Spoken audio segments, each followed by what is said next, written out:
بسم الله والصلاة والسلام على سيدنا رسول الله.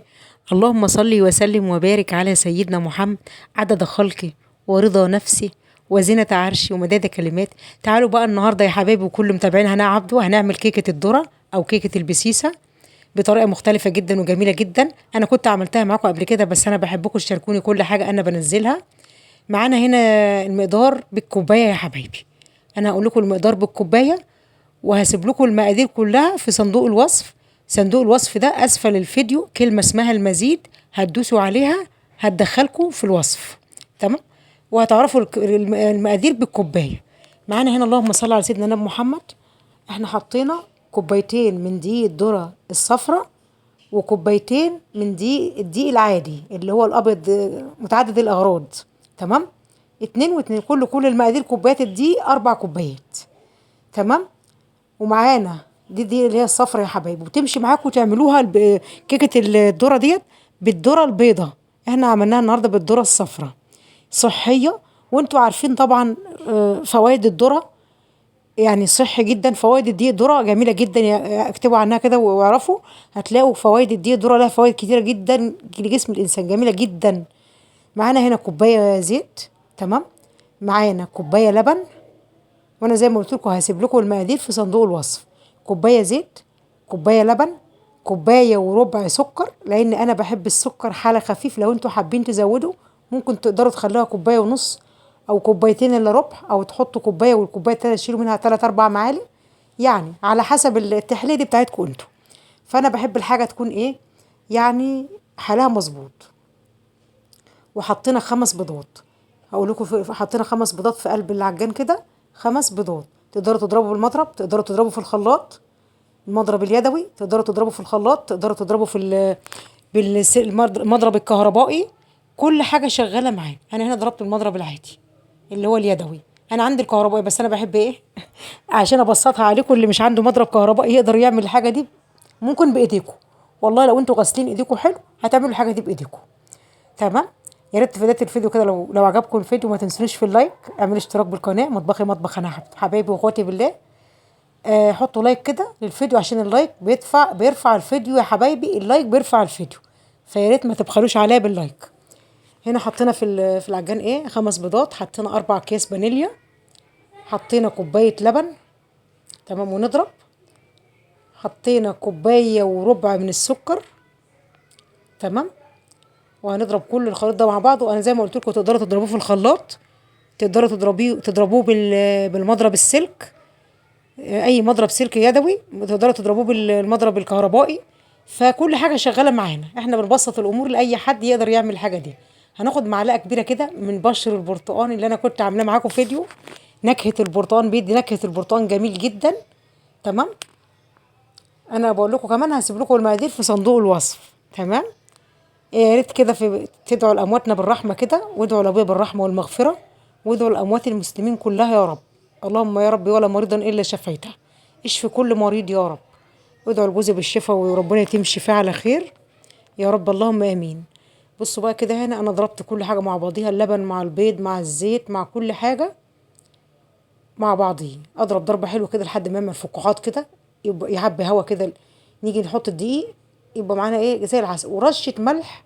هتقولوا ملح على الكيكه؟ ايوه والله بحط رشه ملح على الكيكه. تمام. اي معجنات لازم تحطوا ملح، بس مش ملح كتير، كل حاجه لها حاجه.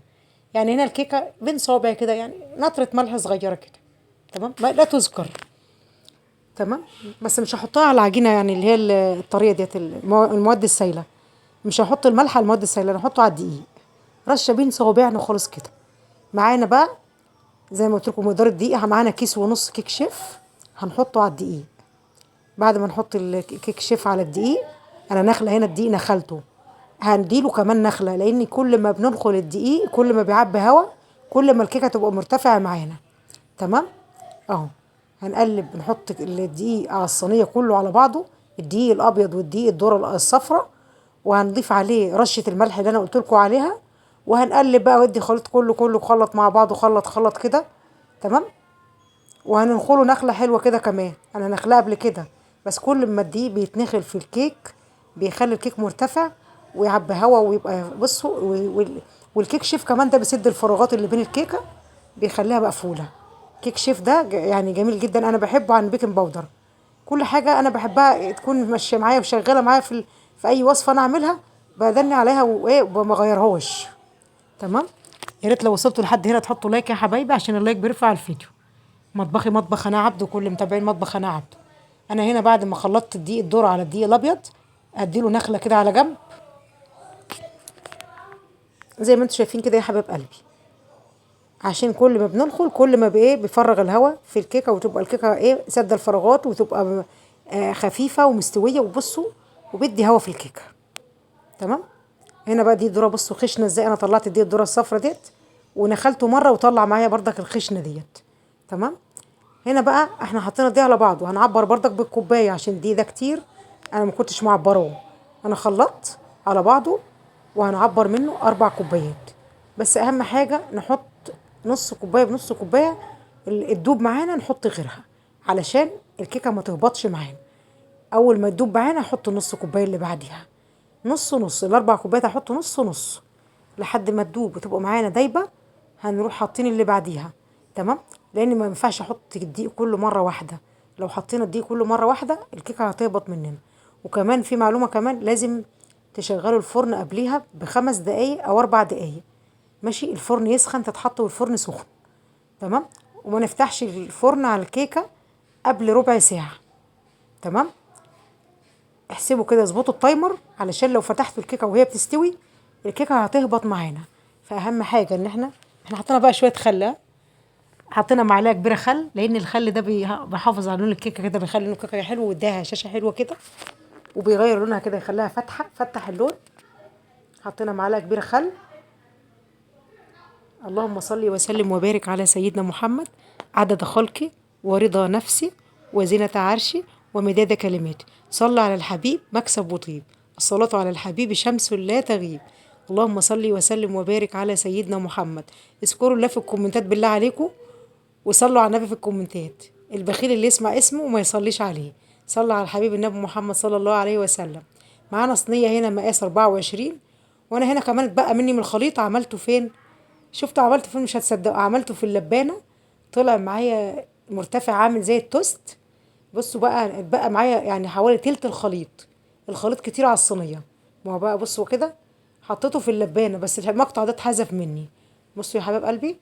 وبعد ما استوت معايا هندخله الفرن في الرف الوسطاني. استوت معايا بصوا كده، الصراحة ربنا جميلة جدا، بس احنا بنقطعها وهي سخنة بتتهري مننا عشان كيكة الذرة يا حبايبي. اهم حاجة